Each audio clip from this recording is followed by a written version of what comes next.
All right. Hello, everyone. That is Kyle. That is Cody. And today we are going to finish our conversation about the American split. Um, that's what we'll call it, the left and the right of America splitting into nations, which will never happen.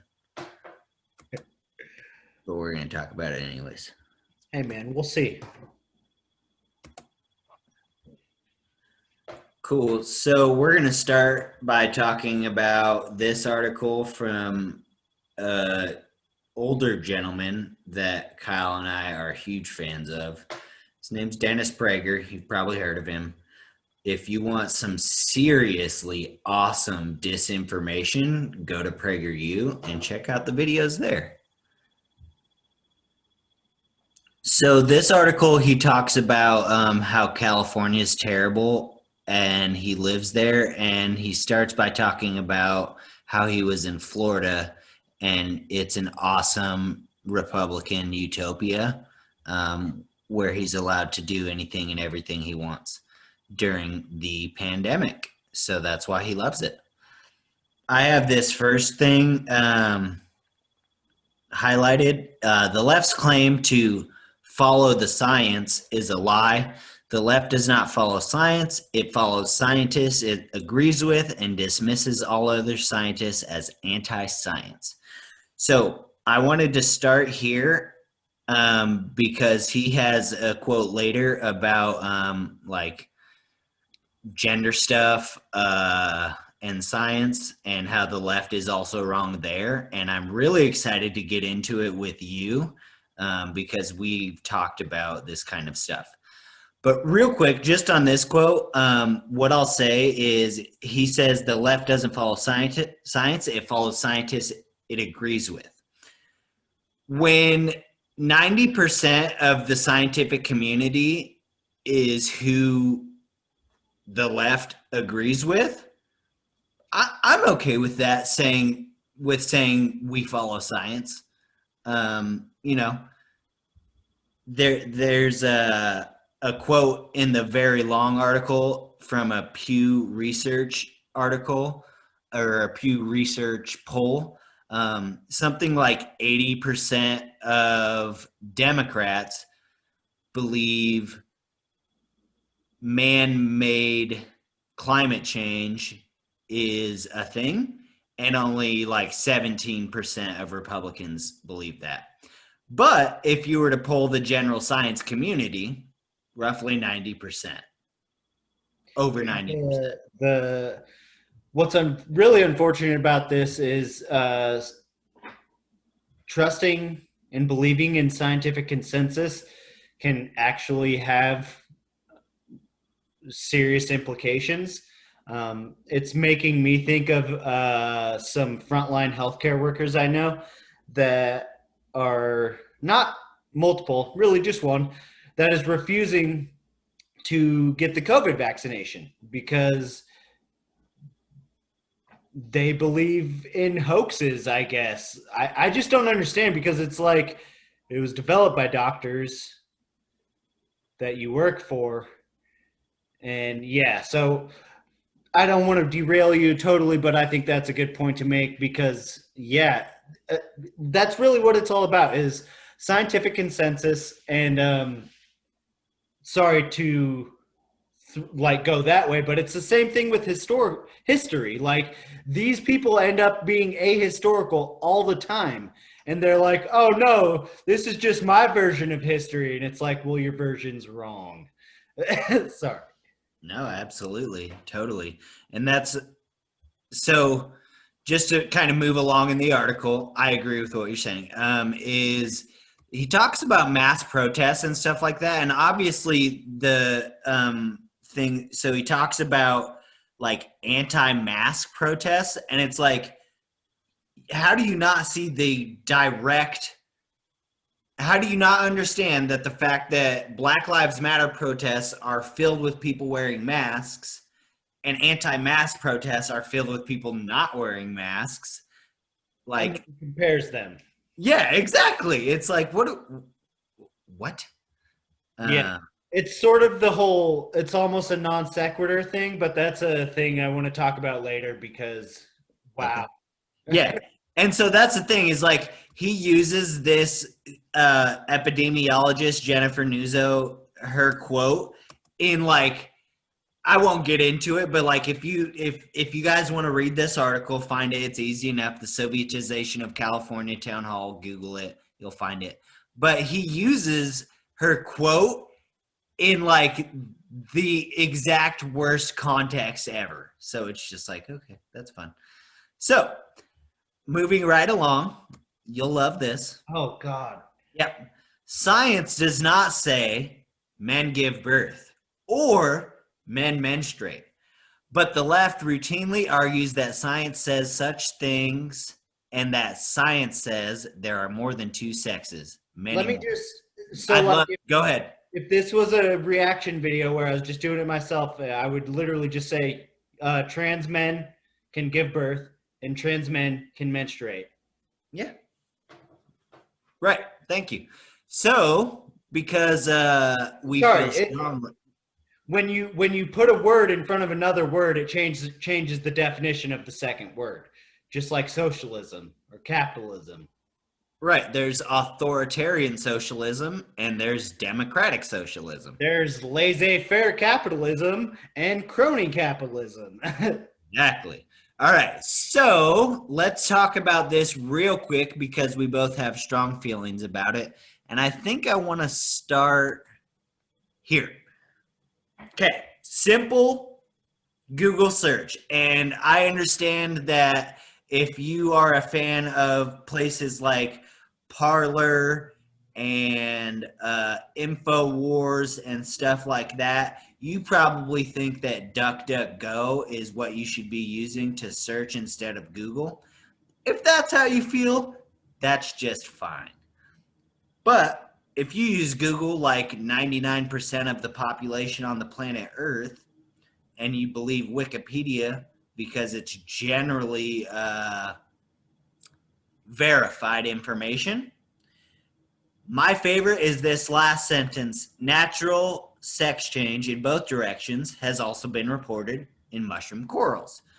So this is, I know that's weird, but like that's the basis of nature. Like nature starts with algae and goes from there. Yeah. Like all biological life starts with algae as a single cell organism and it goes from there.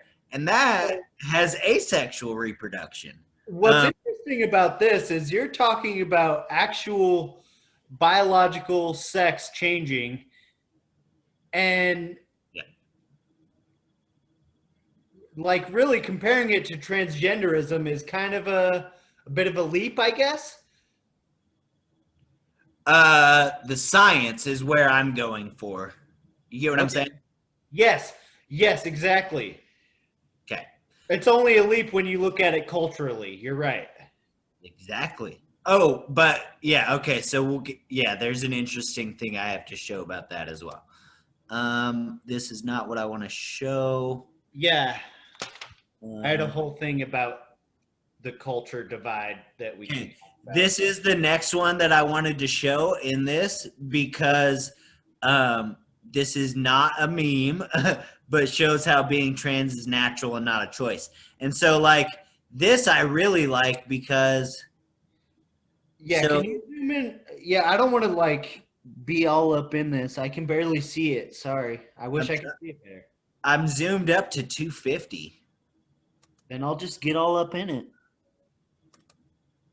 Like, too much. Yeah, I just want to see what we're looking at here.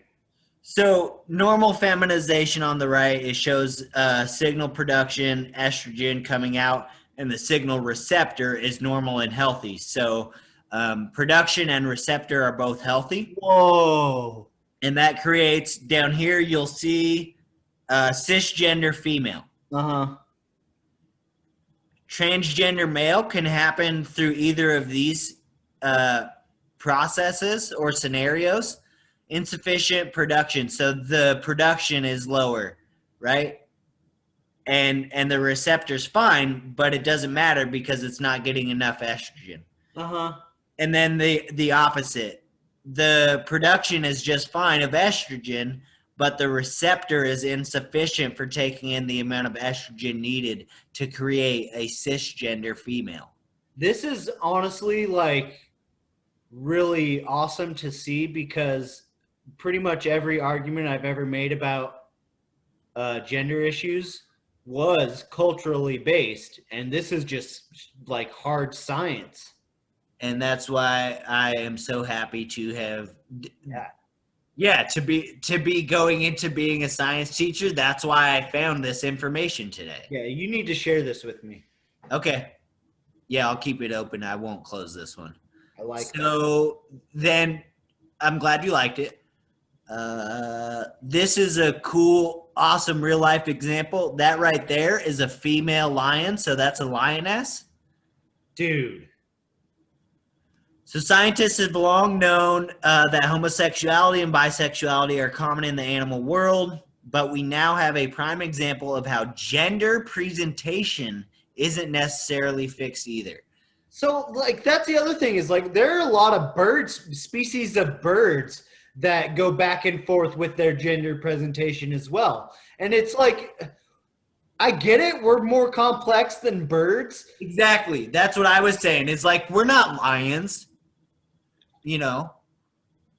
But then like that's the whole thing is like they want you to trust science and then they don't want you to trust this science. It's like you guys are pretty selective when once again we are only talking about consensus. And science and like all of the science. Consensus though. Yeah. Right. But consensus can be dangerous. Dude, I'm a history teacher. Yeah. All right. So that's the last one that I have is this right here, and it's just a meme. Oh shoot, maybe it'll open up better. So basically it says, according to science, homosexuality can be found in more than 1,500 animal species. It was also discovered that homosexual animals are very important for the survival of the species. Why? Because when hetero parents die or disown their offspring, homosexual couples would adopt the orphan child and raise it. Hetero couple usually don't do this because they are busy reproducing. Animals raised by homosexual parents turned out to be completely fine. Homophobia, however, exists in one species, the human. And so the thing I'll also say about, so this is a meme, right? And there's a certain person that we went to elementary school who lives in Arizona, and I think the ultimate misogynist move would to have a boy raised by two men. I guess, yeah, two like especially like two alpha gays. Sorry. Yeah, exactly. Okay, interesting.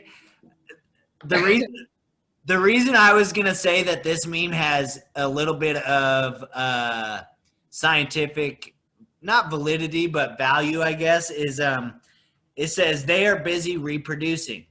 That is the number one goal of all of nature. Yeah. Is reproduction. Yeah. Whether it's a plant, all of the biosphere relies on reproduction.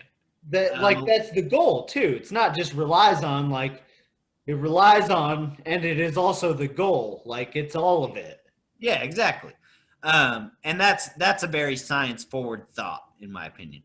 So that was what I wanted to say about that. And this is the funny thing is we got off on a really, really weird tangent when it comes to the topic at hand, which is the split of America. But I wanted to talk about that subject specifically because of quotes like this and how strongly you and I feel.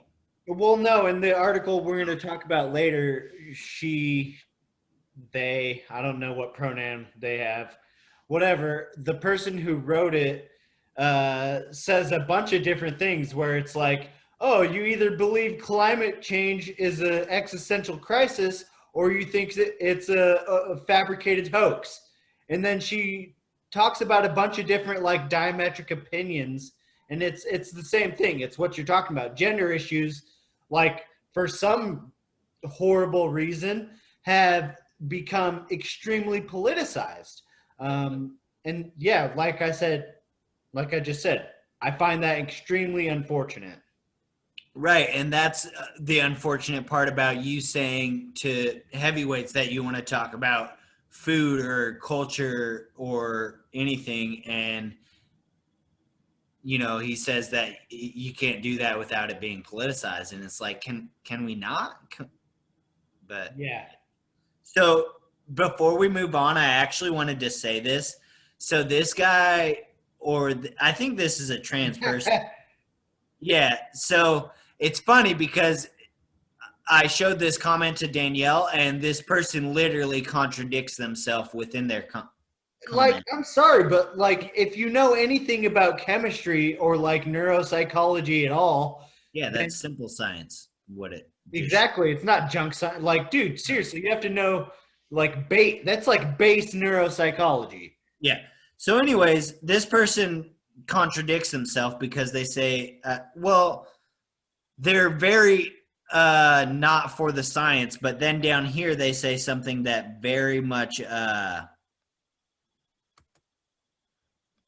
jibes with, I think, how you and I feel.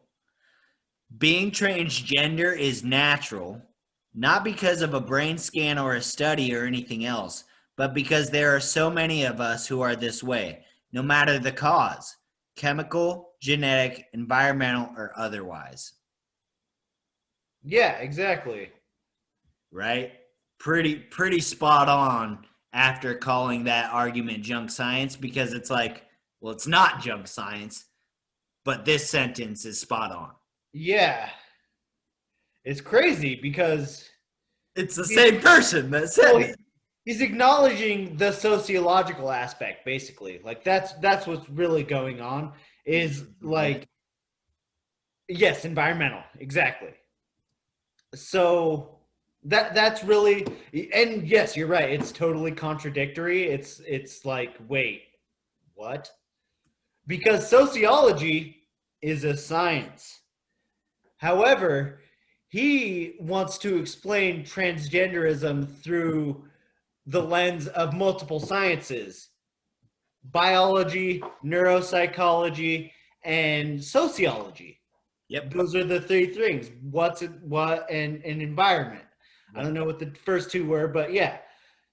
Oh, sorry. No, it's fine. I know I'm exactly right. That's fine. So that's the whole thing, is like he's accepting one aspect of the scientific explanation of transgenderism, but refuting the other. Which the one that he's refuting is, it's ridiculous because it's like, well, Hard science, and he calls and it's literally in a diagram in there. It's like, here's a diagram of this. And it reminds me of the like the serotonin reuptake inhibitors diagrams that I would see, because that's like your base neuropsychology classes. You learn why people take antidepressants and things like that, and you learn the chemistry of them. All right, so let's get through this because Dennis Prager's so awesome. We should probably move on at some point. Yeah, I actually watched Dennis. He does fireside chats, which are Yeah, I know. that's the thing that he does, and I watched a really good debunking of one of his fireside chats. It was nice. Yeah, I'll send it to you. Yeah, tell me about it later. Yeah. Yeah, so, and this is my thing too, is it's like people who live in liberal states, it's like, move to Kansas, just do it. But at a given point, I'm sure that I will leave this Soviet satellite for a free state. So, Dennis Prager is like Ben Shapiro and other awesome people like Joe Rogan, who are they're going to show that Californian establishment who's who by moving to Texas. the term Soviet satellite is so like Red Scare, like BS communist, like old school stuff. It's literally 2020, and in 1920 is after World War II or World War One is when the first Red Scare started happening because Right. the Yep. communist revolution happened in Russia, Yep. and I people were know. like, ooh, Yeah. 100 years later. Well, not only that, but in America, it's like what 70 years later, and it's like, I honestly want to ask Dennis Prager the same question I want to ask heavyweights. Do you know who Joseph McCarthy was?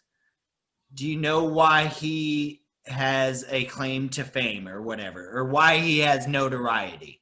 Yeah, that's okay. Hey, I'm gonna stop the recording real quick. All right.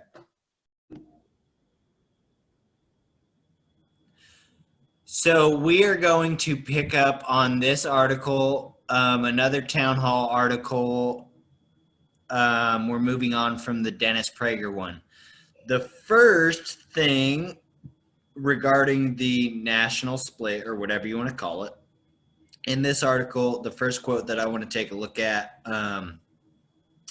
is, it's a far cry from only 4 years ago, of course, when the Cal Exit movement made news as a novel concept put forth by blah, blah, blah, blah, blah, blah, blah, leftists, and they want to succeed, and it could never happen.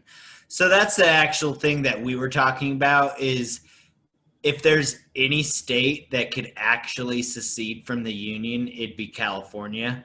I think something that we haven't talked about, besides the economy that could sustain itself, it could feed itself, fuel itself, and defend itself, is how far away it is from Washington. The power brokers of the nation are in Washington, right? And California's on the opposite side of the country. So that is something that we haven't really talked about that I kind of just thought of. Well, this is actually a good transition into the next article, but which is unfortunate that we're just getting into this one. Right. But a strong federal government is exactly what will be required for any sort of secession or separation. But we'll get into that later at length. Well, a secession and a separation are two different things, though. Especially if we're talking about a California secession. No, you're right. I guess a secession is a sort of negation of the acknowledgement of the federal government that Correct. would control you Yep. if we're not to secede. Correct. Yeah. So let's move along here. Yada yada. He talks about Rush Limbaugh having this, basically getting flayed in the national media for talking about a national split, and he brings up good points about a two Americas, living in having a cultural divide, stuff like that. Sorry. Yeah, the two Americas thing is something that I feel like is like a keystone of almost every one of these articles that we're going to go through. Like almost every one of them talks about the two Americas. Right. And when they talk about it in a smart way, like 74, and this guy says it in his article, I'm not going to highlight it because I don't know exactly where it is, but he says when you have 75 million Americans who voted for Donald Trump and allegedly 80 million Americans who voted for Joe Biden, that clearly shows the two Americas narrative to be true. Does it actually say allegedly? Yes, he does say that. like that's what's so crazy is like, okay, so why did you put that adjective in front of the votes for Biden but not in front of the votes for Trump? Like the So, Trump apologia is just like insane at this point. well, I actually take this one a little bit personally as well as a Pennsylvanian.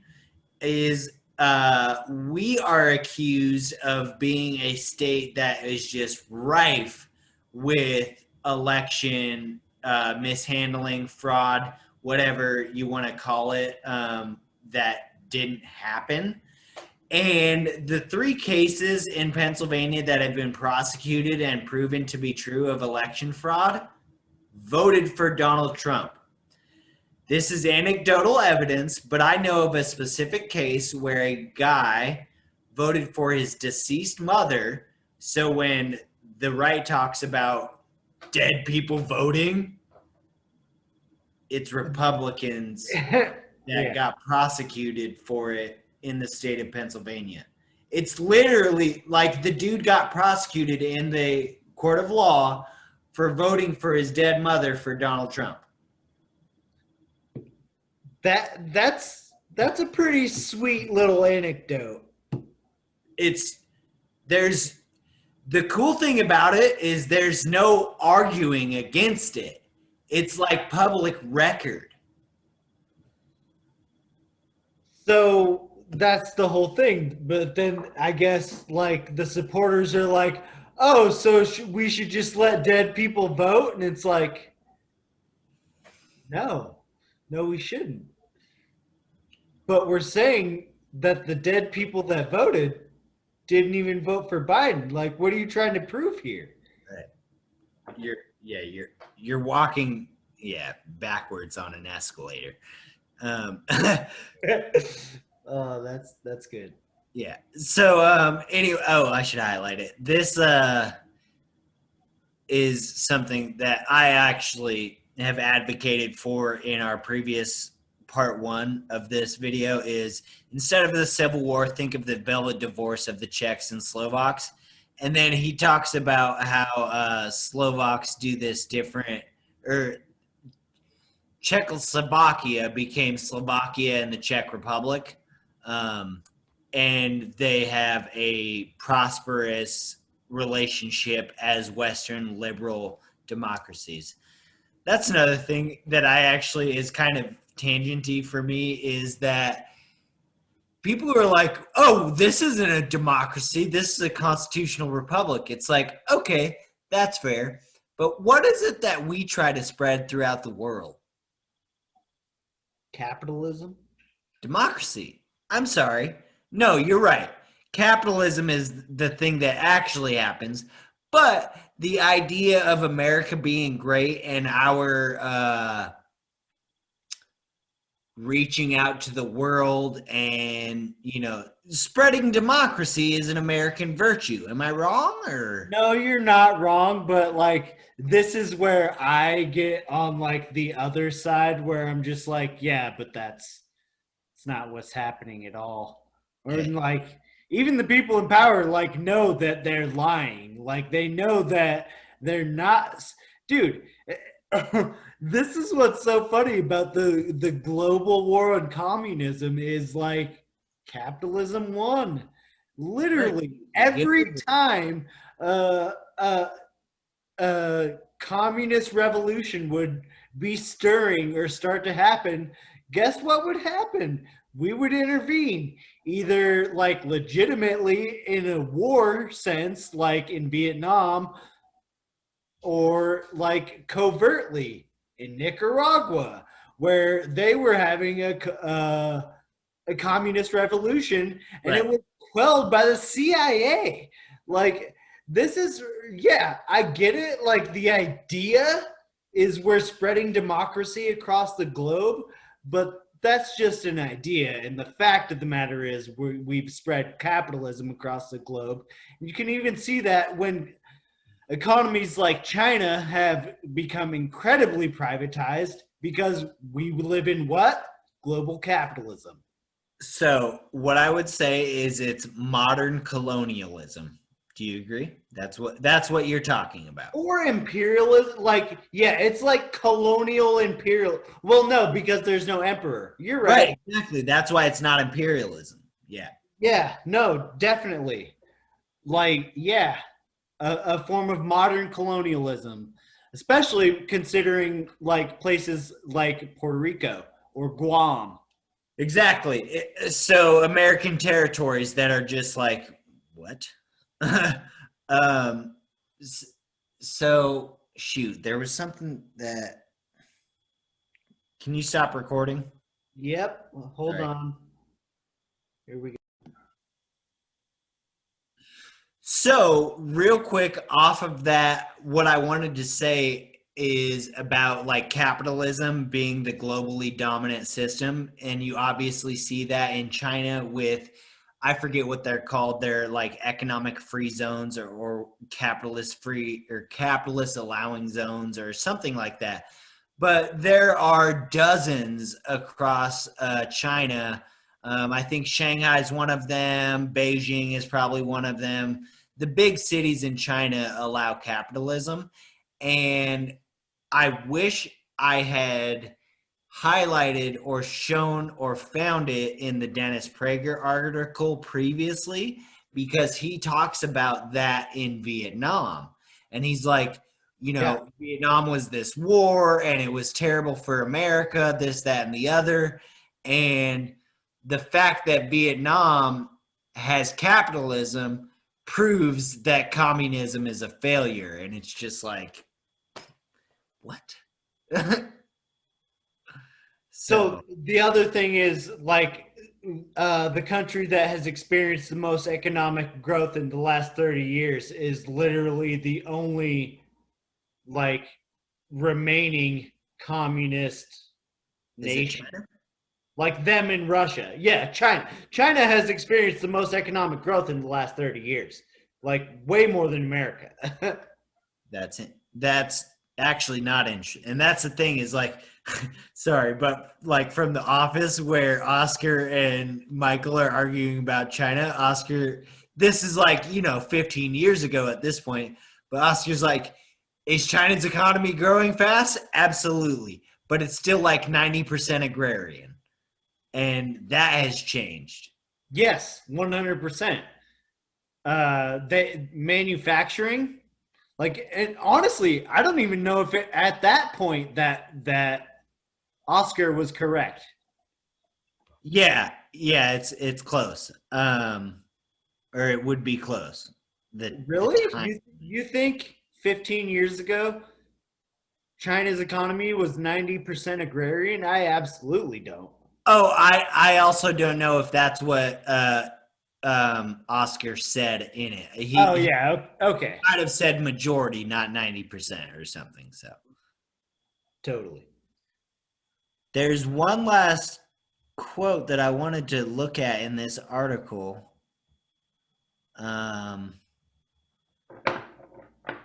But I don't think I can find it.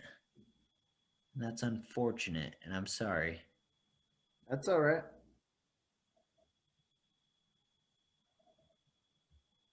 Yeah, because I talked about the purple. You know what it was about? No.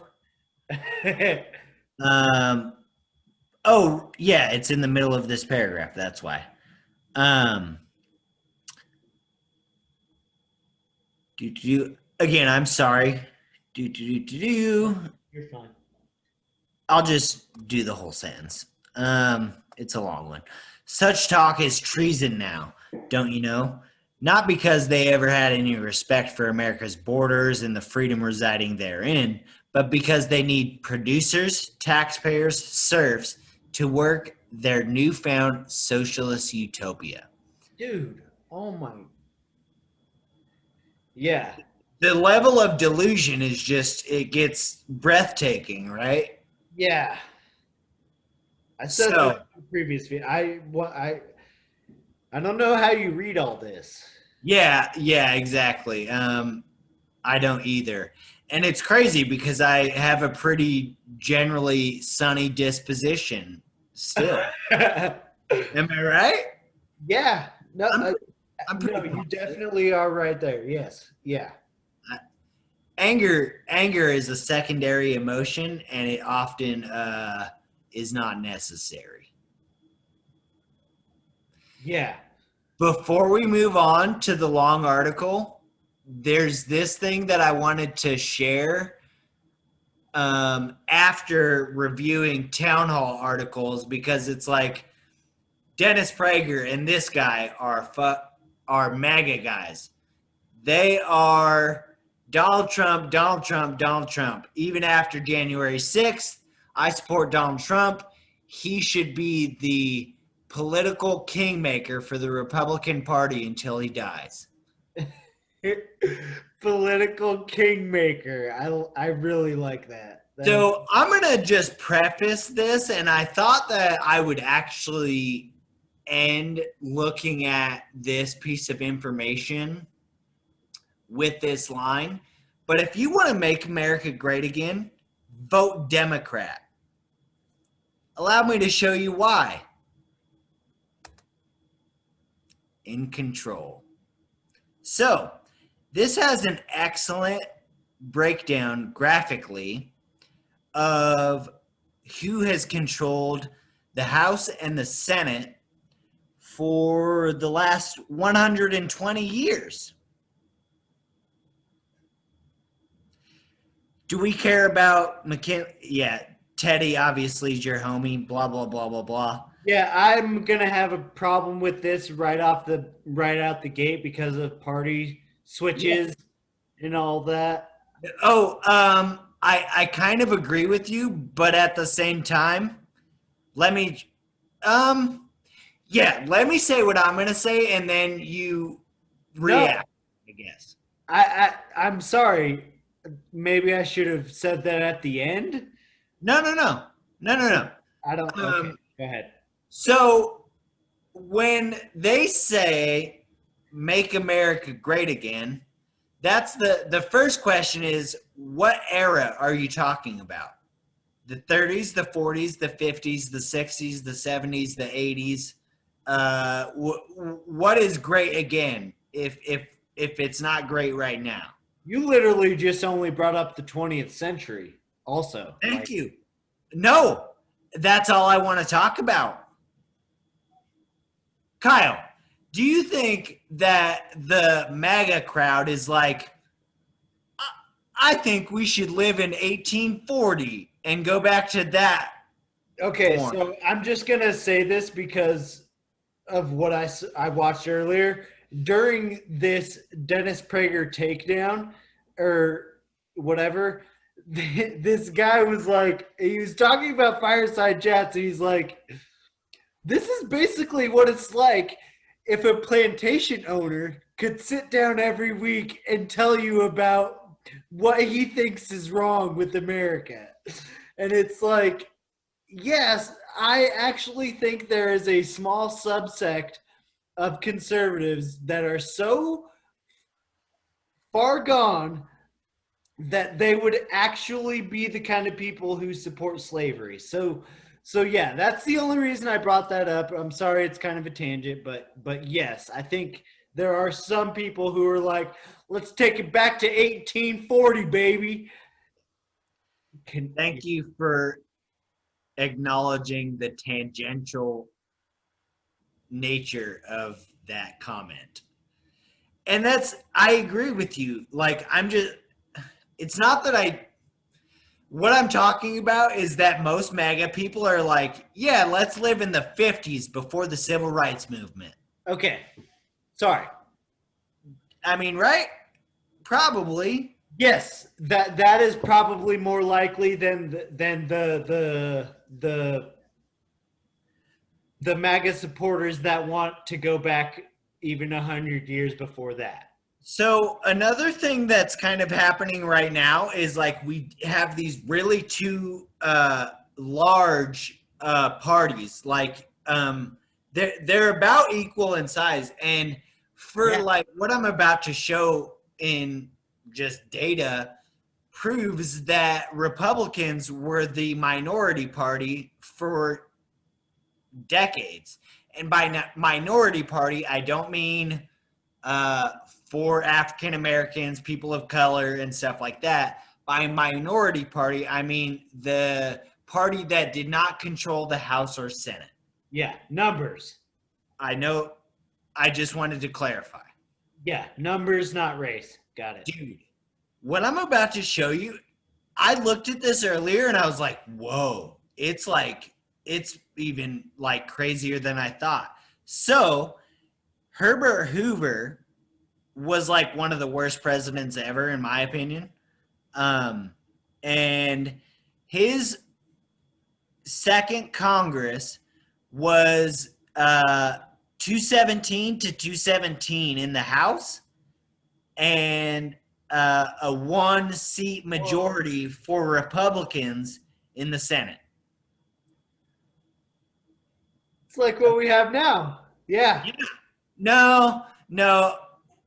Our majority in the House is the House has just gotten so much bigger. Oh yeah, 400 compared to like 538. There are 500. Wow. Yeah, 538 House representatives. I thought it was 435. Why I know that as a science teacher? And why I don't know that as a history teacher? Right. Maybe step it up a notch there, bro. Anyways, let's get on to the devastation. Okay, so FDR, the best president of all time. His first Congress, an extreme majority in the Senate, and an extreme majority in the House. Let's get on to the devastation and see when there's one term of Congress, which is 2 years, not 4 years, and another, and then, it's just like overwhelming. So can you go back to the top? Very top? Real quick? Yeah, the very top. Yeah, the 20th century. Okay, thanks. Again, I think it's probably a small minority of the MAGA crowd that's like, make America great again means 1840 ideals. Dennis Prager. Okay. You're probably right. Anyways, just look at, so right here, just this column. So let's talk about it. So 1955 to 1981, 30 years Democrats had, and not only that, but this is what I was saying, is when the MAGA crowd talks about making America great again, this is the era that they're talking about. I almost guarantee it. Yeah, that's what's crazy. And not only that, but here's the other thing that I'll say about Dennis Prager, and I hate to keep coming back to him, but he's so anti-union, and this is my thing. Unions and minimum wage are like the two things that I think have had the biggest impact on the devastation of the American middle class. Unions and union membership has gone down in America on a scale like this. Yeah. The same thing, or no, minimum wage has gone like this. Pretty much the whole time. And productivity. Right. Yeah. None of it makes sense. Like It those doesn't make any sense. Oh, and also wealth inequality.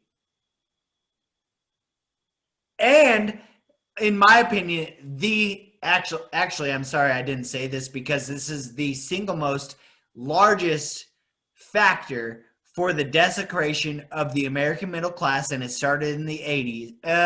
earlier than the 80s, but it really started in the 80s, and it was tax rates.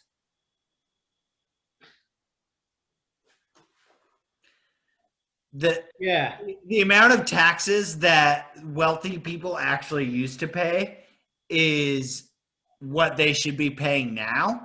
And it's obvious that that's how our system has been fixed, is that those are the people that can control the legislation that allows them to keep obscene amounts of wealth. Yeah, we're the only country in the world that has lobbying, and everywhere else it's called bribery. Yeah. Lobbying. All right. So we can actually move on to the long article, because I just wanted to, I found this graphic and I just thought it was like, no, this is actually, well, the thing that you also showed, or like in the middle of all that, was Nixon. And so what you're seeing is Nixon dealing with a bipartisan Congress. Not by, what do you mean? I mean, it's it's more, I guess, not bipartisan. You're right. No. So what you're seeing is Nixon dealing with a Democratic Congress. I'll tell you what happened. So here is where Reagan dealt with a Same thing. No, not the same thing. The Democrats have the majority. In the House. Oh shit! I'm sorry. Senate. Yep. So, Tip O'Neill is referenced in the long article. So let's get to that. Actually, let's just do that. Okay. Are you good with that? Because I'll share this with you as well, because it's just so awesome. Because it's like, that's a cool graphic. I like it. Make America Great Again. Do you mean any time between 1955 and 1980? Because if you do, then that is voting for Democrats. So just vote for Democrats. To make America great again. To make America great again, you vote for Democrats. Yeah. Okay. Do you want to share on the... Yeah. You stop sharing. This one. Oh, yeah. Sorry. All right. So...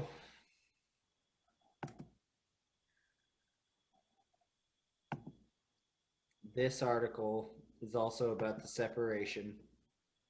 Get rid of this Control F for now. Start at the top. The American Mind, publication of the Claremont Institute. The Claremont Institute is, once again, according to Google and Wikipedia, a right-wing think tank. Article titled The Separation by Rebecca, which I find interesting because it's like, are we supposed to use the she pronoun then? She/her? And then they give this whole introduction about her being pseudonymous. Yeah, I think that's how you pronounce it. And then because, it's just Rebecca. They're not going to actually say who wrote this. And it's crazy because it's incredibly long. And it's like, oh, you didn't want to take credit for this? Okay. Anyways, and then they give this introduction about the pseudonym, and they've been involved in Congress, presidential campaigns, the United States military, and it's like, basically, this article was written by Steve Rogers, Captain America. And Ivy League educated. Oh, yeah, and don't forget, multiple Ivy League degrees. Multiple. Seriously, Steve Rogers might as well have written this freaking article. So I don't really want to get into all the stuff. We'll just jump right into the paragraphs that I wanted to talk about. Uh, this first one about white privilege. Sorry, give me a second. Yeah, so this whole paragraph, uh, vague calls Hey, for, can I say something real quick? yeah, go ahead. So I know that you like did all this, but there's something right before this that I just want to bring up because I talked about it previously. Is that okay? Yeah, absolutely. Um, can I share? Yeah, go ahead. Hold on, give me a No, second. no, no. I'll just take it over. I got it. Yeah, I'm not. You're better at this.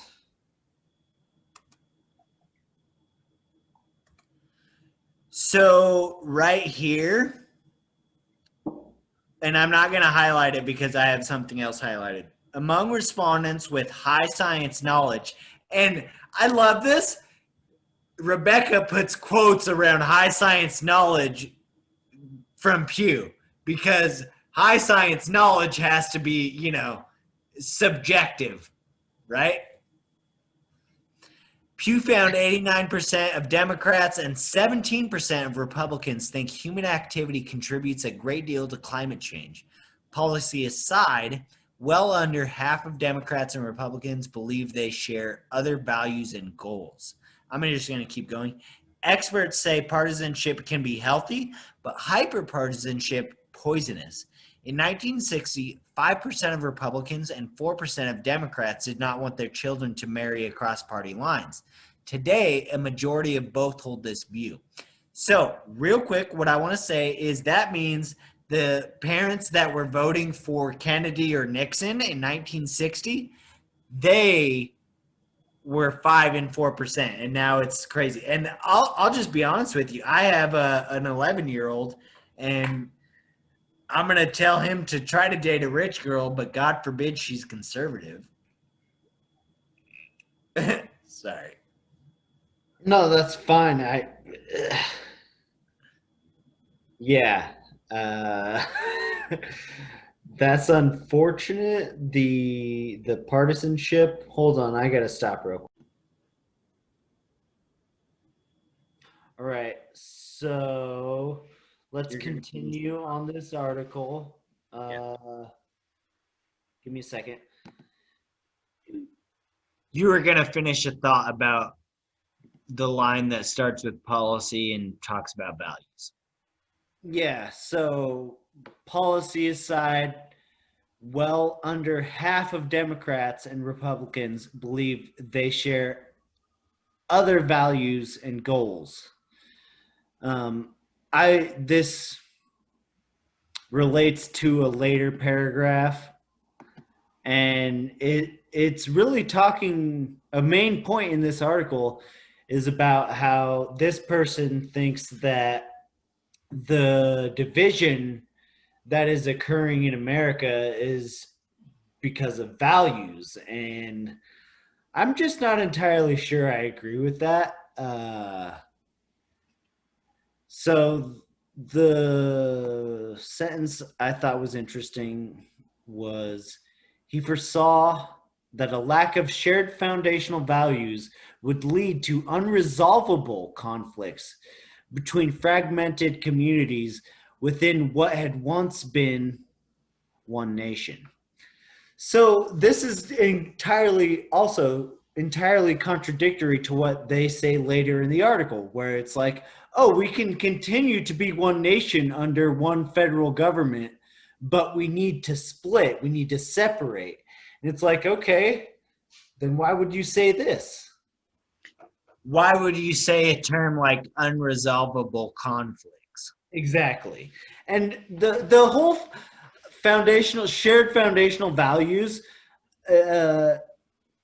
goes along with another point that I might make later about multiculturalism, and like, if having a multicultural nation is something that, in my opinion, a true patriot, someone who loves their country, should wish for. And you're not necessarily going to have identical values in a multicultural nation. Right. So I just was gonna say that the unresolvable conflicts reminds me of something that you said in part one. And I don't remember exactly what it was, but it was one of the articles that we were going. What's that? I'm going to give sharing over to you. I'm Um, done sharing for now. sure. Okay. So I think in part one, you said something along the lines of, I don't agree with the idea that America has unresolvable conflicts. Yeah, You think that the division is deep, but that it is something that can be salvaged. absolutely. And this person agrees with that later in the article. So it's entirely contradictory. That's all. Yeah, Rebecca tends to do that. Yeah. Rebecca. I want to call them they because it comes off as very, I guess a, a woman could have written this, but I agree with you. It has a what seems like a very male centric point of view. yeah. Um, how we come to that conclusion would be like a deep dive analysis. Well, this article's a deep dive. So we would have to exactly pick apart the many parts of this that seem to have a male centric point of view, like I said. Yeah. Um oh no. Oh yeah. I Sorry. Did you want me to talk about the privilege thing? why? Wait, is that the I vague think it was next sequentially. I can do it. I can bring it will take me a second to bring it up. Looks like you're struggling. Let me yeah. bring this up and we can talk about it. Yeah? Yeah, go ahead. Oh, do I need to stop sharing? I think so. Yeah. All right. That's fine. No, I'm just upset because I highlighted the quote that you wanted to talk about, and it made me lose the one that I wanted to talk about, and it's really unfortunate. That's okay. We needed to talk about this paragraph. Let's dive into this one. I'm just going to read the paragraph and we can talk about it. Vague calls for a national conversation or emotive spectacles from celebrities obscure the problem and solution. Those calling for dialogue expect a monologue, but it is not clear that One America will continue to respond to charges of systemic racism and white privilege with polite nods or cowed silence. A guilty plea is demanded from an accused convinced she was far away from the scene of the crime. So the one part I will open with is the calling for dialogue and those calling for a dialogue expect a monologue. So it just reminds me specifically of a person who enjoys his own monologues and expresses the desire for dialogue and yet struggles to achieve dialogue. You couldn't have said it better.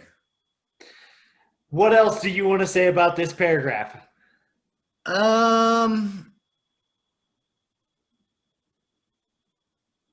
Pause it for a second. That's Sorry. Oh, I'm sorry. I gotta. Oh, stupid, stupid, stupid. I'm Yeah, stupid. that's fine. Do, do. Here you go. My brother. Okay, so on this paragraph, I'll start with the nice quotes here: systemic racism and white privilege. I find this author's use of quotation marks quite interesting. We'll just say that. Yeah. Something that you and I have come to kind of a conclusion on with the systemic racism argument is that it doesn't really matter what you look at: education, healthcare, um, prison population. Um, if it's an issue that affects Americans negatively, it affects African Americans disproportionately in a negative way. And Um, most people of color. correct. Don't derail me. Anyways, my the one that hits home the hardest for me is the prison population. Is it's just insane because I don't know the exact number of African Americans making up the prison population. I do know that they make up about 13% of the American population, and they have an extremely disproportionate amount in the prison population. And again, these numbers pretty much translate across poverty levels, education, healthcare, regardless of what it is, they suffer the most. The other thing that I thought of, and I think it's because of the last sentence, because the last sentence is just so obscure and weird. A guilty plea demanded from an accused convinced she was far from the scene of the crime. Hold This, on. go ahead. This is basically a version of the color blindness argument. Oh, yeah. Yep. I mean, I don't really want to explain that to the audience right now, but like color blindness is not the goal. Um, Acknowledging people's racial identities and the inequities that have been placed on those identities is more important than being colorblind. Sorry, and it's even funnier because it comes down to the difference between equality and equity, Yeah. right? Let's not go down that road. So maybe it'll come up later and it will have better relevance, but she does, and I'm going to continue to refer to this author as she because if you're Rebecca, then I would assume she. Does a very good job of avoiding the words cancel or censor. She talks about, you know, the illusionary effect of the right being censored. And apparently, she doesn't have an internet browser because if you do, you can literally get all the right wing news you want. So I don't really know. Do you know who the most popular, literally, like by subscribers, the most popular YouTube political analyst is? No, who? Steven Crowder. Oh God, I've told you about why I dislike him, right? So beyond there's beyond a beyond the ideological stuff, because obviously he's just incorrect. My whole thing is he talks about like lazy millennial socialists, and it's like, dude, you went to college because your parents paid for it, and are a radio. All he's ever done has been a radio person. I legitimately want to ask Steven Crowder if he's ever had a real job outside of entertainment. No, I don't think so. I don't think he has. Yeah, I don't think so either. I'm pretty sure he's Canadian. I'm not pretty sure. I'm like 100% sure he is Canadian. Yep. Right. And what, dude? I don't know why I brought that up because there are a lot of Canadian commentators that I totally respect, but I guess maybe it's some of his America love and like his specific stances on America are interesting for a Canadian. Yeah, I agree. Can you give me sharing, because the next paragraph was mine and I just want to go to that. Yep.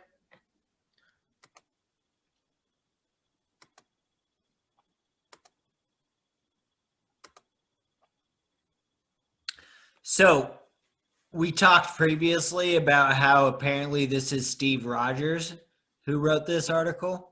Captain America, baby. Right. This person has credentials that you couldn't wish to have an entire lifetime if you were as awesome as Rebecca. So the highlighted section here is in decades observing the House and Senate, I have never seen today's pettiness, enmity, and dysfunction. And the reason I wanted to talk about this is because, oh shoot. It reminds me of the graph you showed me earlier. Yeah. That's exactly what, thank you. Yeah. So if this person has been observing the House and Senate for decades, I'm curious as to if, again, any of those decades were between 1955 and 1980. Well, would it...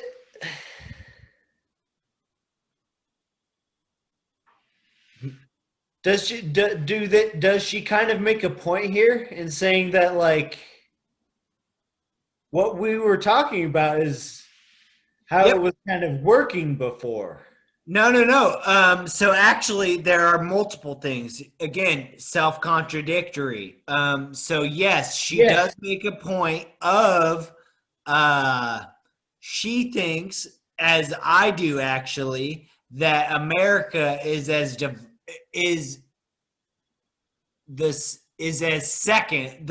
we're in second place right now to the division that was happening in the 1860s. Oh, okay. So second, yes, we've talked about this, and what's really interesting is I would say third, and honestly, I would say right now we are literally fighting a second and third battle with the 1960s civil rights movement. Because seriously, dude, the division then was insane. Riots, assassinations, like, dude, the 60s were crazy. Just like the 2020s are probably going to be. So, or no, the 2010s were. 2010s were crazy.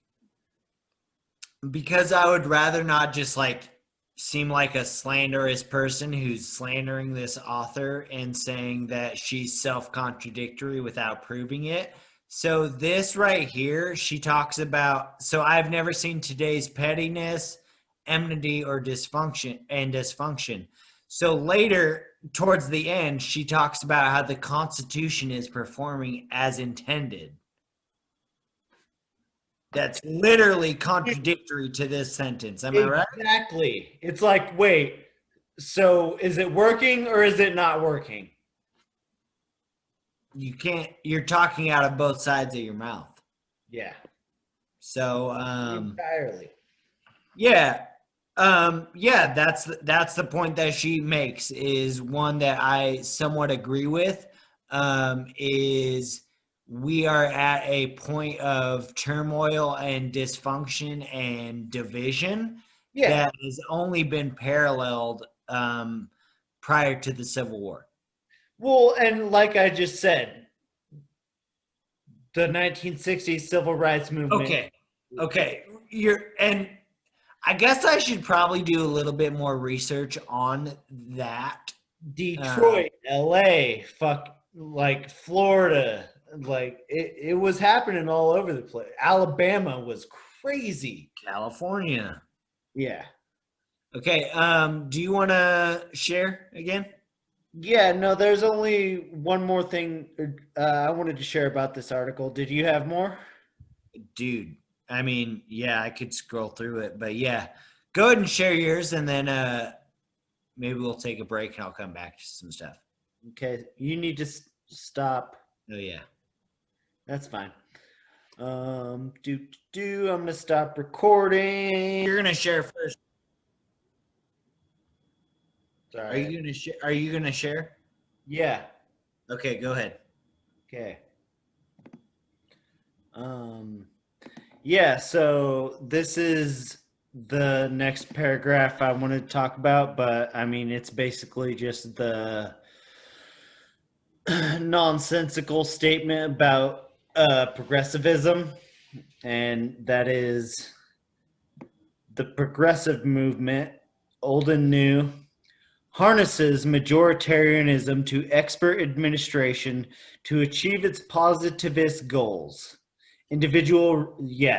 First of all, that first sentence is unnecessarily complicated. Like you don't need to use expert administration. Like expert is an unnecessary adjective in this situation. Anyways, the progressive movement, blah blah blah blah blah. Individual rights are often a hindrance. This is simply not true.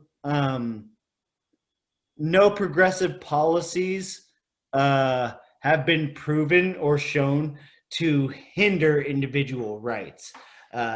This is a simple non sequitur. The first sentence does not logically lead to the second one. I want to get into the historical bit of it because the very first progressive movement was started by Theodore Roosevelt when he didn't get the Republican nomination and therefore started a party of his own called the Bull Moose Party, which was also known as the very first progressive party. This party was all about labor rights, which is individual rights. Like the labor policy and labor rights was like the biggest part of the very first progressive movement. So to sit there and pretend like progressivism is against giving people individual rights is just historically and factually wrong. And I'm sorry for again being semantical with you, but like you just said it so many times, and like Sorry. You literally should have just used a single adjective in front of every time you said progressive, and that's American progressive. Progressive movements didn't start in America. Yes, you're right. The progressive movement in America generally is associated with Theodore Roosevelt. That's what you were saying, right? Yes, absolutely. I mean, are you going to talk about French progressivism? Like, where are you going with this? Oh, no, I'm not. What I'm going to say is that American progressivism is what you should have said. I'm not going to back down from what I said because I don't think that this is the space or the arena for us to talk about French progressivism. But yes, French progressivism French progressivism predated American progressivism, which is what you were referencing. Yeah. Simple enough. Sorry for being semantical. No, that's all. And that was the last part of this article I wanted to share with you. So I'm going to stop sharing and let you. You had some. Did you have something lined up? So much in this article, it's crazy. Okay. So that's the thing is like I wish I could. I won't even hit all the things that I want to hit in this article, but we need to finish up the American split in less than 4 hours. Yeah, so, right. The consensual, legitimate transfer of power defines democracy. Yeah. I mean, can't really disagree with that. January 6th. Okay, so I'm going to continue. Whether the United States met that criterion in 2016 is debatable. Dude, that's really funny because that should actually say 2020. No, hold on. In 2020, it seems less likely to do so. Yeah, okay. Wow. I mean, She was right. She wasn't wrong. yes. The consensual, legitimate transfer of power that should define American democracy was absolutely poo-pooed on by we all know who, by Trump supporters at the Capitol on January 6th. They tried to disrupt the legitimate transfer of power. So what's interesting though is that this person is acknowledging that even in 2016 it was highly disputed. Right. Yeah. No, I mean, yes, you're like, right. It's like, oh yeah, that happened. Yeah. But we've talked about that also as well privately, is that and you've read more of the Mueller report than I have, but like the simple fact of the matter is, did Russia interfere with the election? Yes. Did Russia want Donald Trump to win? Yes. Did Russia's interference have an actual effect on our election? Minimal. Well, I would say yes to that also, but the only thing I would say no to, minimal at best. Hold on. The only thing I would say no to is did Russia work directly with the Trump campaign? And then that I would say no to. To pretend that they didn't have it, their whatever cyber corruption, whatever, their cyber attacks. If you want to sit there and act like Russian cyber attacks on the election of 2016 didn't affect the actual outcome of the election, that's kind of silly. But there's absolutely no proof that they worked directly with the Trump campaign. I don't think in a major way. I think you don't have to work with somebody to be their biggest advocate. So the thing I'll say is, like, I think that's similar to, in my opinion, the 1 out of 65 plus court cases that Donald Trump and his campaign tried to bring in the 2020 election. Yeah. So, like, you get what I'm saying? Like, the infinitesimal effect of Russian hacking on the 2016 election is kind of what I'm getting at, I guess, is that in conjunction with what you said, there not being cooperation between the parties, the parties, the Russian government and Donald Trump's campaign. I think also that the effect of it just wasn't that serious. So to take that point further, I would say that I believe just as much as I believe just as much as I believe Joe Biden was elected properly, I unfortunately also believe that Donald Trump won a fair election. I agree. In 2016. Yes. But that has more to do with the electoral college. Right. Yeah. All right. So pause it just for a second. Yep.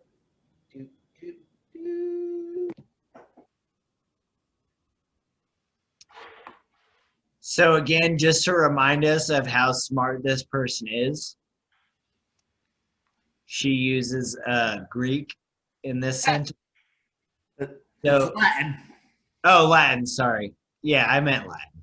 In this annus horribilis for America with viruses, fires, floods, and riots, the election seems a fitting end. So I don't disagree. But instead of just saying in this horrible year, they decide to use Annus horribilis. Yeah, that's an interesting choice. Just in case. Yeah, I like that. So lots of crazy stuff. You know what's funny is how often like this stuff comes up with these people. We were going through the last article and Dude. like manifest destiny was brought up, and like that's what all of this is. Right? Yeah. Let's not speak of the genocide. Let's speak of the names of the bills. No. I'm sorry. What sort of legislation are you going to compare to, if you would go back up, the Missouri Compromise, Compromise of 1850. Compromise of 1850?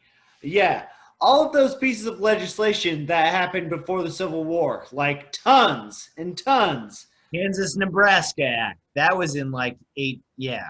Exactly. Thank you. So this is what I was talking about. Is like, yeah, is there any modern correlation there? No. No, there's not. It's just a land grab. Yeah. Yeah. So I guess most of those the land grab thing, they were products of westward expansion. Yep. So, anyways, I wanted to move on down to this part because this is actually part where you were like, the second half of this article, I really start agreeing with this person. Yeah. And I just don't want to skip anything. No, well, and like even this first intro part, the delineation between separation and divorce is really good for modern conceptions of the separation. Yeah, totally.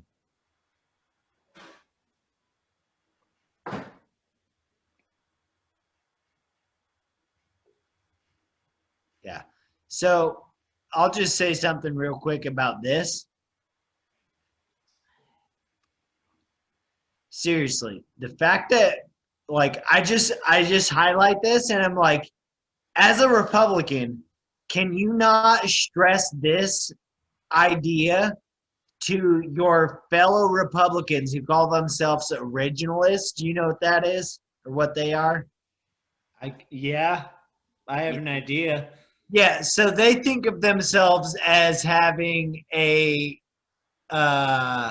interpretation of the Constitution that is how the founders interpreted it.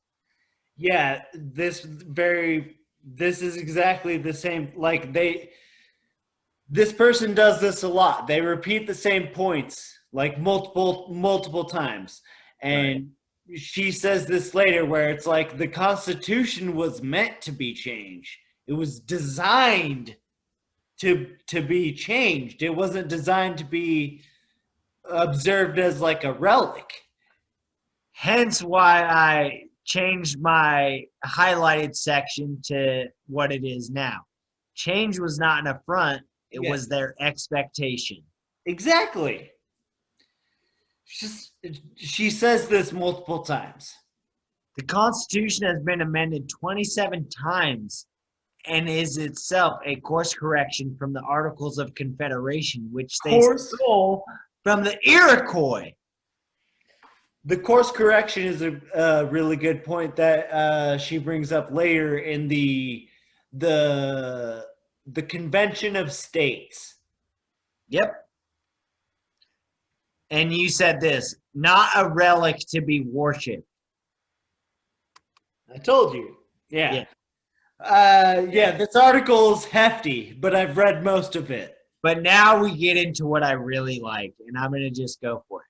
For Red America, no one wins again, the quotation marks, no one wins this civil war, but if anyone loses, it's you.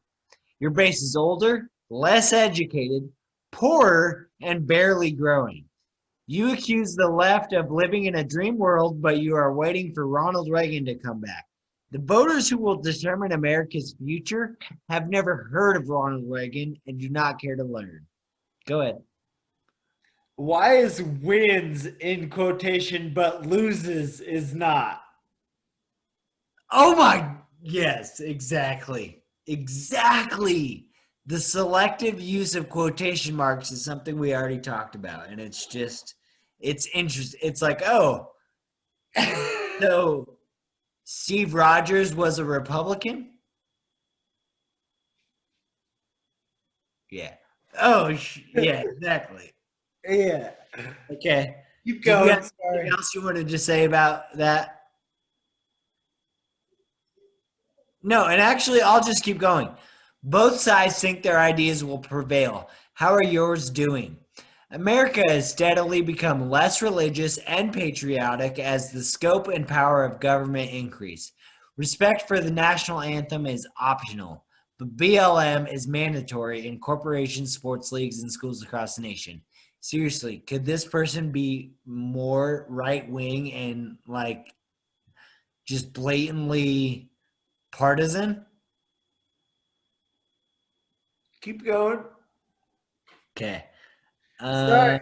No, like yes, like And then they talk about crazy Reagan stuff, and this is my thing: is like Reagan yeah, has dude. really started Like going. seriously, the Reagan apologia is almost as worse or as bad as the others. I do love this. Okay, so this is something similar to something we've talked about. The media, entertainment, and schools at every level became cadres for your adversary.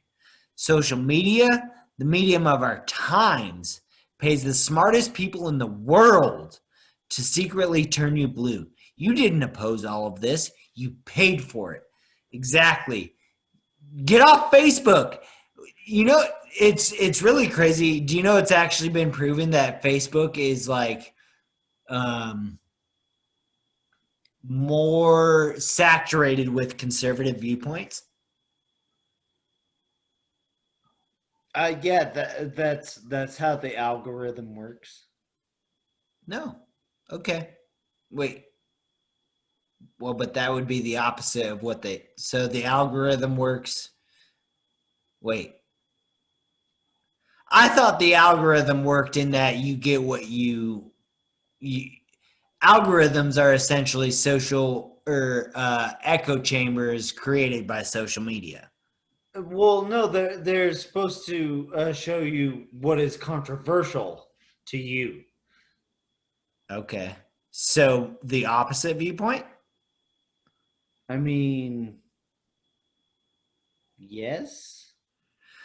So I guess what I would say is that I don't use Facebook to get like any of my right wing media. Oh, yeah. If we're talking specifically about Facebook, I guess. Well, I'm talking about social media. What do you use besides social media? You've literally told me that you get a lot of your news from Facebook and that you feel bad about it. No, I mean, at this point, it's more YouTube. But yes, Facebook and YouTube, like 100%. It works off algorithms. Exactly. And algorithms are designed to show you, from what I know, or what I think, I guess, is they're designed to show you things that are controversial to your viewpoints.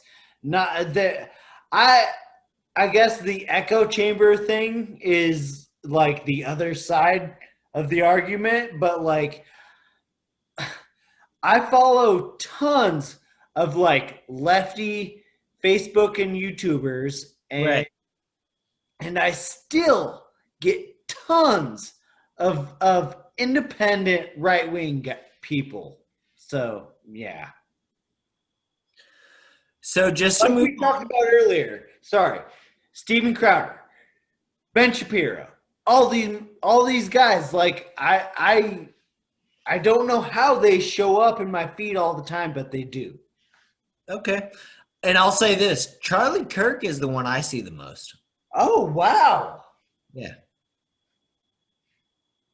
Yeah. Yeah, Okay. that's interesting because to be totally honest, Shapiro's the one I see the most. I might follow TPUSA on Facebook. I'm not sure if I do or not, which is probably a mistake. But anyways, yeah.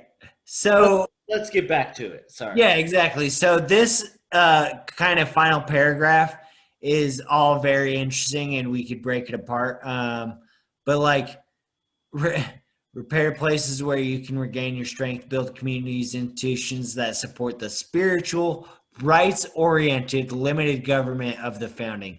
And this is always my biggest thing when it comes to Republicans is it's like, this is the biggest grift Yes. that has ever taken place is Republican voters think they're voting for small government or limited government. And it's like, what happened to the deficit under Donald Trump?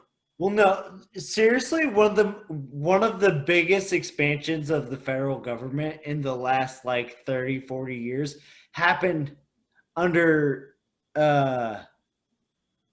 GW. Yeah. Yep. And like that, like the NSA stuff, like and not just a little bit, but like massively. Are you talking about the Homeland Security stuff? Yes. Exactly. Right. Yeah. It's just it's not and even like a debatable thing. It's just like that's what happened. And really, it's like thanks, Dick Cheney. But oh yeah, totally right. We so again, do a whole video on that. But like that's really what it comes down to is what you're talking about is expansion of government.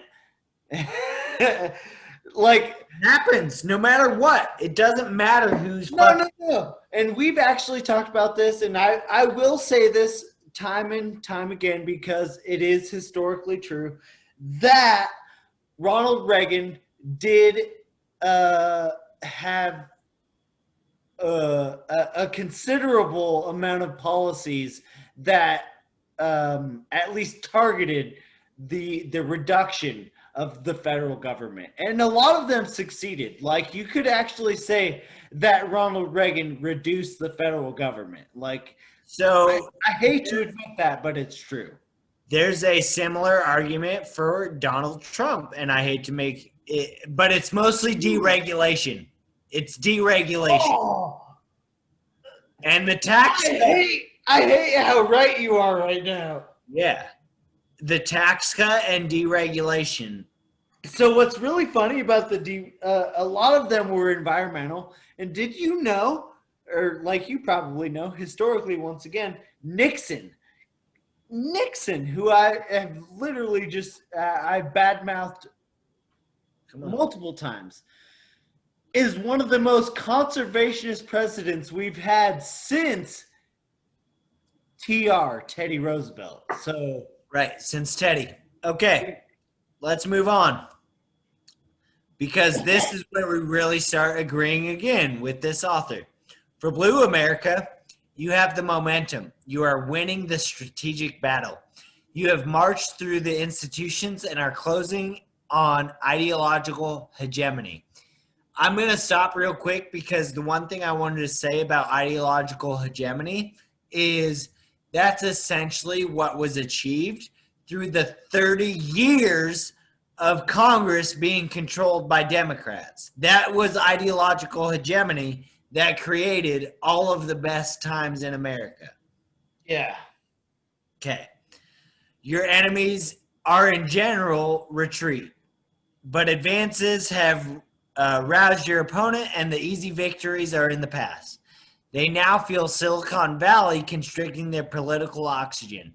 So again, I'll just pause real quick because it's like, okay, you got banned on YouTube and Facebook. Do you not do you not know how the internet works? Or so, yeah.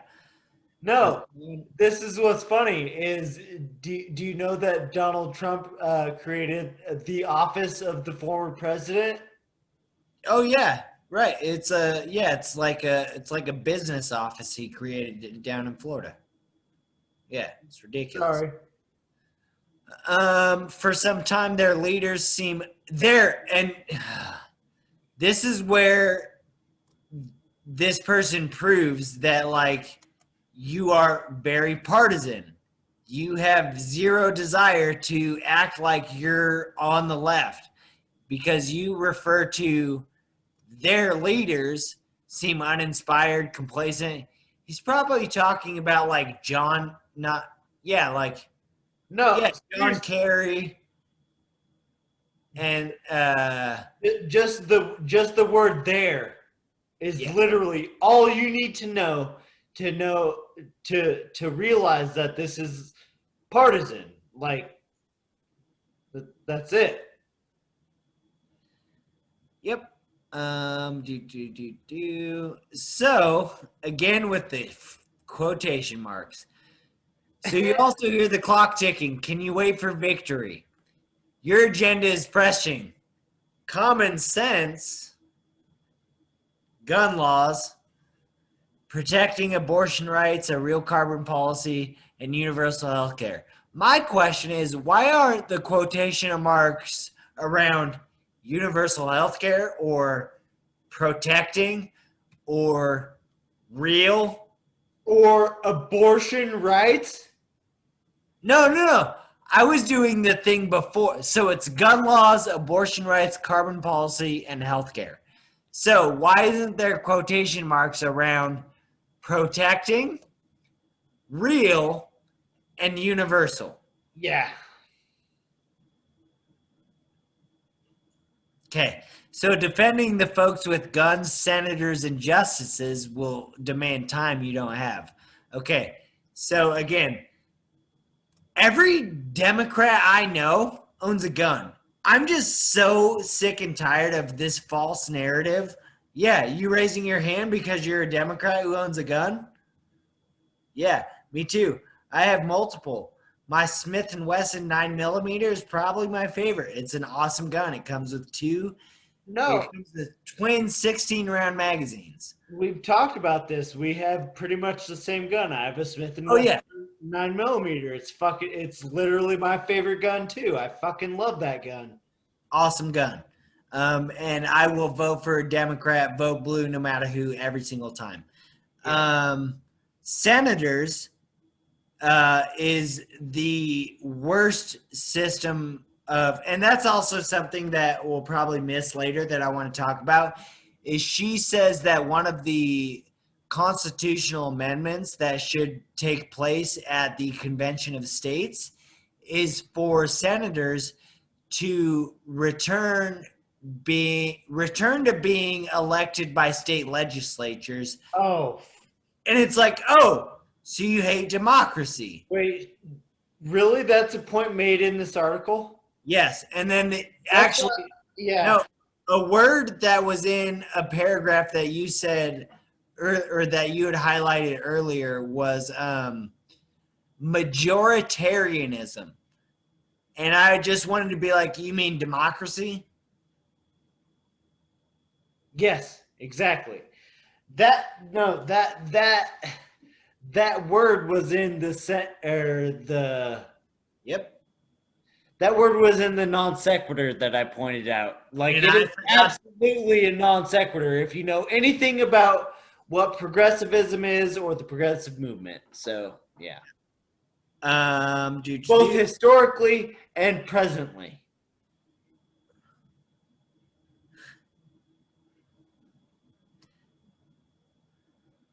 Get it, brother. You have Hollywood, Broadway, and almost all the best restaurants. And that last part is like just a quip. You control 2/3 of national GDP.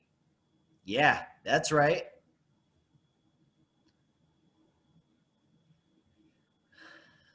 Maybe secession looking pretty good for us. For the blue. Yeah. So again, she talks about the Constitution or the founders, federalism, yada yada. Yeah, no, this is where she starts to really make a good argument of how we could continue to have. Yeah, go ahead. So, without getting too much into detail, because we shouldn't be talking. Okay, so a new amendment circumscribing the federal mandate to conform with the core functions above.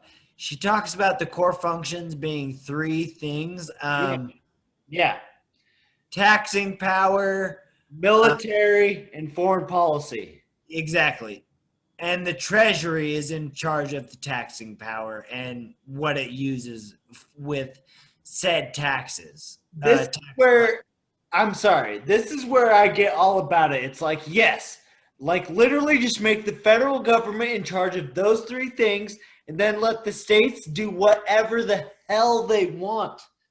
I could understand arguments for both sides. Hold on. But also, if you wanted to create an actual separation, this is, I think, maybe about it before. You decide which states are red and blue, and then you offer incentives for people to move to those places. Right. Like the incentives to move to a red state are freedom and liberty and restriction on abortion and voting rights or whatever. And moving to blue states, your incentive. When the Homesteaders Act was passed, like when we basically just had the first 13 colonies, that's how you got people to just go out west, and that's how westward expansion happened. Also, when after Reconstruction, there was a ton of black people in the South called the Exodusters who were just like, screw this, we're gonna leave, go north and west. And so like these sort of migrations have happened before, and they've been federally inspired, like and initiated, and like they've been helped by the federal government. Like there's no reason why we couldn't do that again. We literally have done it multiple times. You're making a lot of sense. So let's move on. No, because you're right. Like that's all there is to it, is like if things precipitated to a point where it was like this is not salvageable, or like there should be a separation, then that's the way to do it, logistically and logically. Yeah, and we can do it. Like we are smart enough to handle this. So anyways, I don't really want to talk about the middle part, 16th and 17th Amendment, because that would require us looking them up and talking about them specifically, blah, blah, blah. A new amendment formally providing the Supreme Court the power of judicial review, but focusing that power on matters related to federal and interstate issues, which is funny because previously she talks about how the federal government shouldn't deal with interstate issues. Am I right? Yes, exactly. Like, dude, it's so ridiculous. This article's, and that's why I felt bad about what I said earlier. I've tried to read this article multiple times, and I don't think I've actually gotten through the entire thing. I've read it all the way through twice. So number 5 is... That's off to you for that. Like, that's impressive. Number 5 is obviously, again, where I actually agree with it. My computer is getting close to dying, but not actually. No, seriously, number 5. Yes. Yeah. A new amendment providing federal term limits. That should just be both houses of... And actually, it should be So I think term limits in the House of Representatives, because they serve 2 terms or 2-year terms, I think they should have a 3-term limit, meaning they can serve 6 years and no more. Okay. And I think, senators serve what, 4? no, 6. Oh, 6. Damn. Yes. And I actually think because senators have so much weight, I think 2-term senators would be fine. 12 years of Nancy Pelosi is livable. Yeah, totally. So that's that. And no, like that's the other thing is like 2 years of Mitch McConnell as well.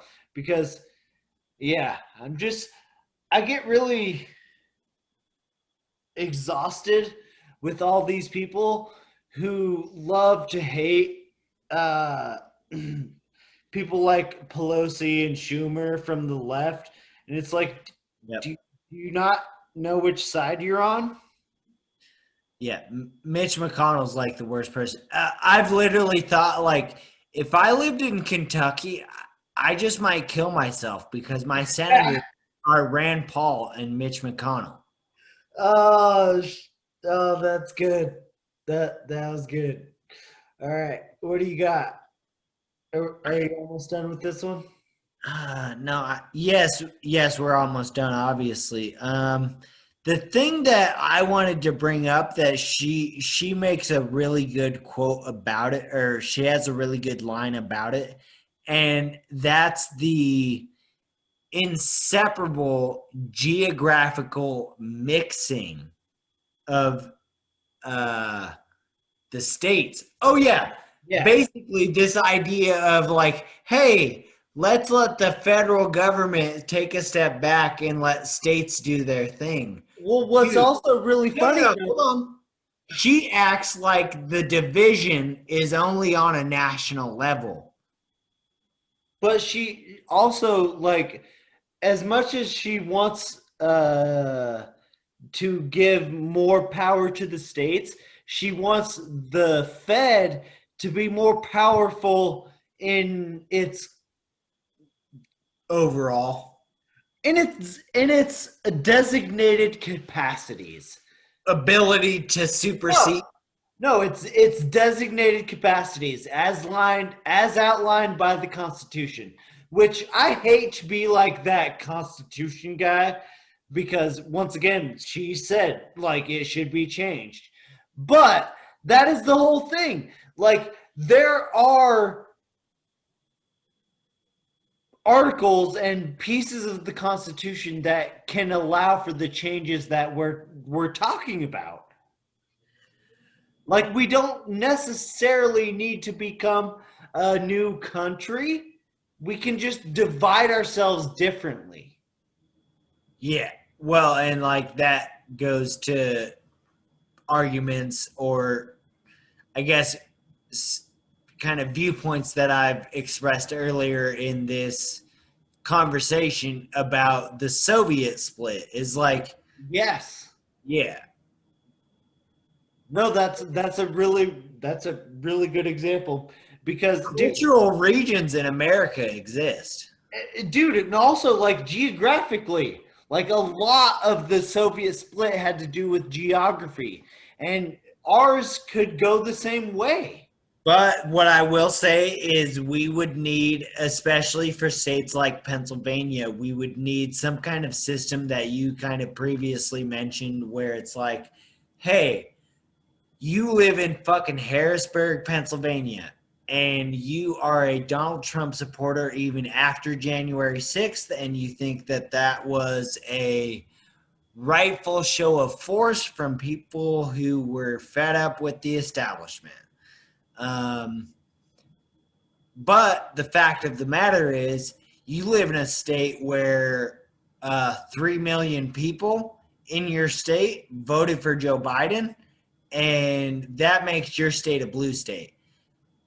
The good thing for you is you can move to Ohio, West Virginia, Indiana, there are a number of states that we can relocate you to, and and the hard part would be family. Is people generally live close to their family if it's not for jobs or other things. Like you generally stay where your family is. Sorry, another hard part would be the fact of Jobs. purple states. Like uh yours is a little different because you have Pittsburgh and Pencil and Philly on the two sides. Yep. We've talked about this before. I live in a purple state where literally the blue is in the center and the red is surrounding. Yep. So the geographical relocation is going to be different from state to state. So what's going to have to happen in this prospective separation is states really are, and unfortunately, like it's going to be hard for some, but states are going to have to pick a side. No, so can I ask you then? So this is what I'm saying is let's be realistic, and Arizona is trending blue. Am I right? Yes. What is that? Hold on, I'm getting there. Georgia is trending blue. Yeah. Pennsylvania is trending blue also. Pennsylvania is weird because it kind of goes back and forth. But what I just said as a Pennsylvanian is, hey, the Blues got this. This is our state. I literally live like 4 minutes away from West Virginia and Ohio. Like, those are both red states in our hypothetical split. The question is, as a Georgian or an Arizonan, what do you tell your fellow constituent who doesn't want to stay in a blue state? So my argument would be, for the Georgian, you say, hey, man, we've got Alabama and Mississippi and most of the rest of the South that you can go live in. As an Arizonan, it's kind of tougher, I'll be honest with you. In my opinion, it's like, okay, Wyoming, New Mexico's a blue state. Like, that's just kind of a weird thing, but it is. So you're basically just making me think that like I have come up with a legislative solution, and it is basically the modern Homesteaders Act. So instead of offering people incentive to move out west, because that's what it was. It's like there was a certain like chunk of land after the Louisiana Purchase and all that, after we got all that land, where they were just like, hey, you go out there and we'll give you incentive. Like, if you can just have this land if you farm it. Like, that's all you had to do. Like, you just own this land. I absolutely think that states could make the decision, whether it's Pennsylvania, Arizona, Georgia, any of these purple states. Like, that's what it comes down to. You have your state make a declaration of party, and then you enact what I would call a bipartisan act.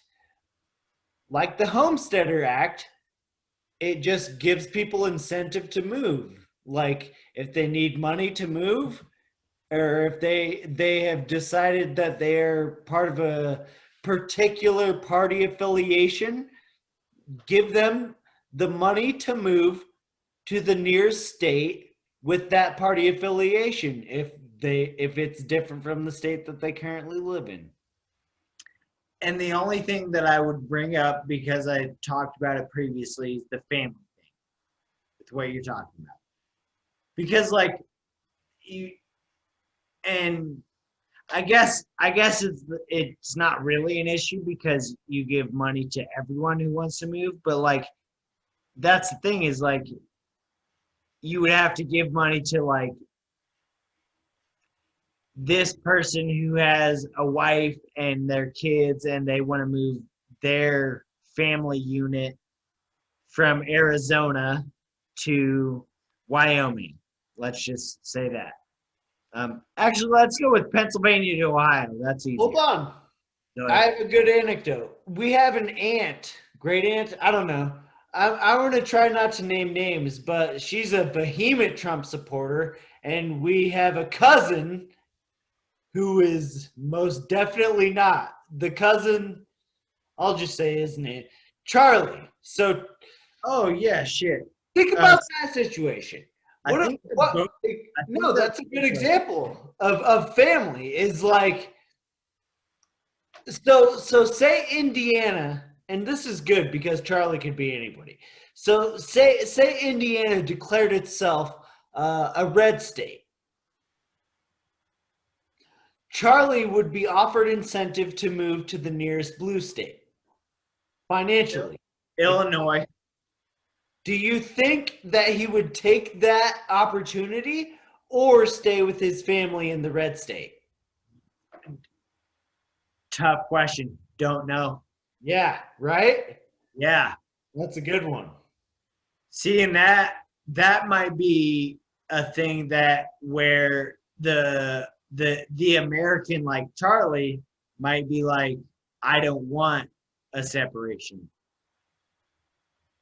Yeah, totally. Yeah, he might be the kind of person that would be like, no, we can solve this. No, he might, dude. Oh my God, this is so awesome because, and he goes by a different name now. So, David Harridge is the opposite of Charlie.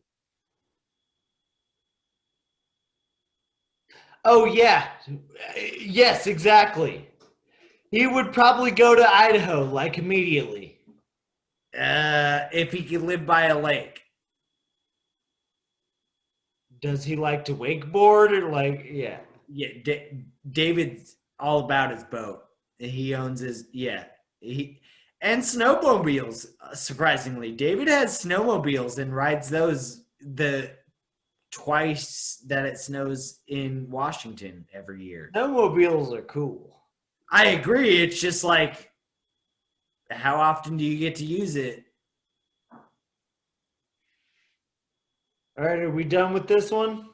Yeah, so I wanted to say knowledge is power because that's my sign-off line now, and it should be